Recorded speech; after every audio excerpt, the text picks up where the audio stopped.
ไก่เราเด้อครับพี่น้องไก่เป็นรูปเป็นร่างแล้วเนาะครับอันนี้ก็จะเป็นบรรยากาศเมื่อวานเนาะครับที่ได้ต่อเติมร้านตำบักฮุงครูออสครับเห็นสำนีข่อยก็ดีใจหลายพี่น้องเริ่มเป็นแบบมันคือความฝันข่อยแหมพี่น้องนอกจากข่อยจะมากินแล้วข่อยก็อยากจะขายแล้วข่อยก็บ่รู้ว่าลูกค้าจะมากินคือเฮาบ่แต่ปีที่แล้ว2ปิดเทอมเนาะครับเนาะก็คือลูกค้าให้การต้อนรับหลายครับพี่น้องให้การต้อนรับครูออสดีมากๆเลยครูออสขอขอบพระคุณทุกผู้ทุกคนเนาะครับเนาะกินแล้วก็ซอยกันติกินแล้วก็ซอยกันชมครับพี่น้องเพราะว่า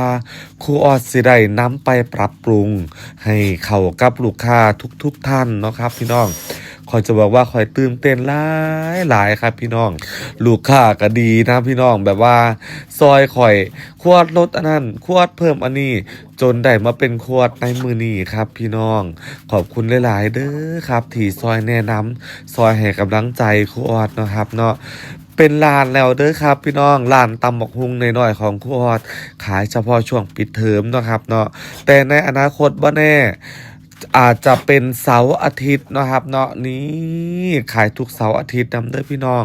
ซอยให้กำลังใจครูออสนำเด้ออันนี้พอพันเนาะครับเนาะมาซอยเฮ็ดร้านเนาะครับเนาะเสร็จจากอันวางอันโต๊ะหน้าบ้านครับพี่น้องมาทาสีห้องครับพี่น้องนี่ลองเบิง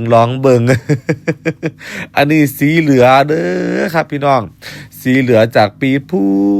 นก็เลยเอามาทาห้องครับพี่น้องแต่ก็ยังบ่พอคือเก่าเดี๋ยวจะเอาไปซื้อมาอีกเนาะครับเนาะขอบคุณทุกๆกำลังใจครับพี่น้องเดือนเมษายนนี้พอกันแท้แน่นอนครับร้านตำบักฮุงครูออสฝากพี่ฝากน้องแวะเวียนมาให้กำลังใจในเด้อครับขอบคุณครับ